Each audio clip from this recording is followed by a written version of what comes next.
Hello అండి. అందరూ ఎట్లున్నారు? మంచిగున్నారా? నేనైతే చాలా బాగున్నాను. మీరు కూడా బాగుండాలని కోరుకుంటున్నాను. Welcome to our channel Navishivan multi vlogs. ఇప్పుడు ఈ వీడియో ఏందంటే, నేను ఫస్ట్ ప్రెగ్నెంట్‌గా ఉన్నప్పుడు ఫిఫ్త్ మంత్‌లో తీయించుకున్న స్కానింగ్ రిపోర్ట్ అది. అయితే కొంతమందికి స్కానింగ్ రిపోర్ట్ ఎట్లా చూసుకోవాలి ఏంది అనేది తెలిసుంటది. కాకపోతే కొంతమందికి తెలియకపోవచ్చు. వాళ్ళ కోసమే ఈ వీడియో అయితే చేస్తున్నా నేను. ప్రెగ్నెన్సీలో తీయించుకోవాల్సినవి చాలా స్కానింగ్స్ ఉంటాయి. ఇదైతే టిఫా స్కానింగ్ ఫిఫ్త్ మంత్‌లో తీస్తారు. ఇప్పుడు ఈ రిపోర్ట్ వచ్చేసి పైనైతే పేషెంట్ నేమ్, ఏజ్, జెండర్ ఇవన్నీ ఉంటాయి. ఈ స్కానింగ్ రిపోర్ట్ అయితే మా పాపది. అందుకే అక్కడ డేట్ అయితే 2023 అని ఉంది. ఇక్కడ మనం కిందికొచ్చేసి చూస్తే single live intrauterine gestation in cephalic presentation at the time of scan. ఇక్కడ దీని అర్థం ఏంటంటే ఒకటే బేబీ ఉంది. ఆ బేబీ కూడా హెడ్ డౌన్కి ఉందన్నమాట. సెఫాలిక్ అంటే అదే అర్థం. ఇక్కడ ప్లాజెంటా ఫండల్ యాంటీరియర్ గ్రేడ్ 1 అంటే ప్లాజెంటా ముందు వైపు పై భాగంలో ఉంది అని అర్థం.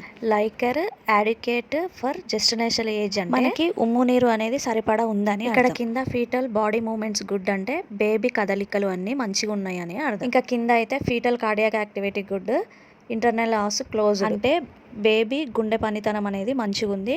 ఇంటర్నల్ ఆస్ క్లోజ్డ్ అంటే గర్భసంచి ముఖద్వారం క్లోజ్ చేసుకునే ఉంది అని అర్థం. సర్విక్స్ మెజర్మెంట్ అక్కడ 37 అని ఇచ్చేసారు కదా, అంటే గర్భసంచి ముఖద్వారం పొడవు అన్నట్టు. అది ఇక్కడ మెయిన్గా కింద మనం చూసుకోవాల్సింది ఏంటంటే హెచ్ఆర్ అని ఉంది కదా, అది హార్ట్ బీట్ అన్నట్టు. ఇంకొకటి కింద ఈఎఫ్బి డబ్ల్యూ అని ఉంది కదా, అదేమో బేబీ వెయిట్ అన్నట్టు. ఇంకా హార్ట్ బీట్ అయితే 150 బీట్స్ పర్ మినిట్ అని వచ్చింది.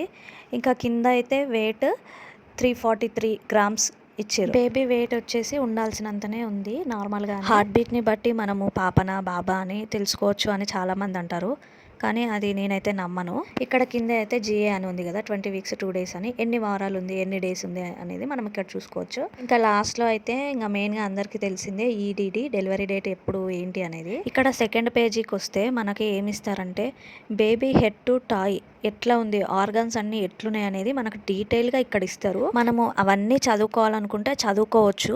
ఏమైనా ప్రాబ్లం ఉంది, ఏదైనా ఆర్గాన్ మంచిగా లేదు అని అట్లా ఏమన్నా ఉంటే కింద ఇంప్రెషన్లో అయితే మనకి మెన్షన్ చేస్తారు వాళ్ళు. ఇక్కడ బేబీకి అయితే అన్నీ మంచిగానే ఉన్నాయి, ఏ ప్రాబ్లం లేదు కాబట్టి ఇక్కడ ఏమి ఇవ్వలేదు.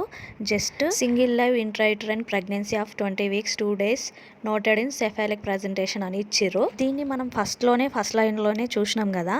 దీని అర్థం ఏంటంటే సింగిల్ బేబీ అంటే ఒకటే బేబీ ఉంది అని అర్థం. ఇంకోటి బేబీ ఏజ్ వచ్చేసి 20 వారాల 2 రోజులు అని ఇచ్చారు. అట్లనే సెఫాలిక్ ప్రజెంటేషన్ అంటే బేబీ తల కిందికి ఉంది అని అర్థం. ఇక్కడ నెక్స్ట్ పేజీకి వచ్చేస్తే మనకి బేబీ ఫేస్ కానీ లెగ్స్ కానీ అన్నీ చూసుకోవచ్చు.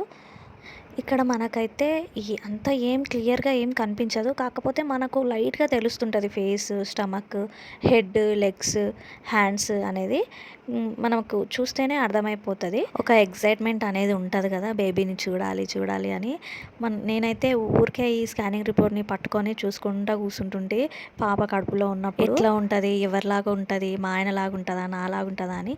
కాకపోతే అక్కడ ఫేస్ది కనిపిస్తుంది కదా, అది చూడంగానే నాకు మా ఆయన ఫేస్ కట్టే కనిపించింది. ఇప్పుడు పాప ఉండడం కూడా ఆయనలాగానే ఉంటుంది, సేమ్ ఆయన పోలికలే ఉంటాయి. అయితే చాలామంది నా దగ్గర అన్న విషయం ఏంటంటే హార్ట్ బీట్ని బట్టి పాపనా బాబా అని చెప్పి తెలుసుకో అని అన్నారు. నేనైతే నమ్మనది, ఎందుకంటే నేను హాస్పిటల్లో వర్క్ చేసిన, కొన్ని డెలివరీస్ అయితే చూసిన కాబట్టి నాకు అర్థమైంది. అయితే ఈ హార్ట్ బీట్ ద్వారా పాపనా బాబా అని అయితే మనం కన్ఫర్మ్ చేసుకోలేము. నాకు జరిగిన ఒక విషయం ఏంటంటే పాపకున్న సిమ్టమ్స్ బాబుకు లేవు, బాబుకున్న సిమ్టమ్స్ పాప అప్పుడు లేవు, కానీ కొందరికి సేమ్ కూడా ఉండొచ్చు. నాకైతే ఇలా ఉంది అని చెప్తున్నా. అయినా ఎవరైతే ఏముంది, ఇద్దరు సమానమే. వీడియో అయితే ఇంతే, మళ్ళా ఉంటా. వీడియో నచ్చితే లైక్ ఇచ్చి సబ్స్క్రైబ్ చేసుకోండి.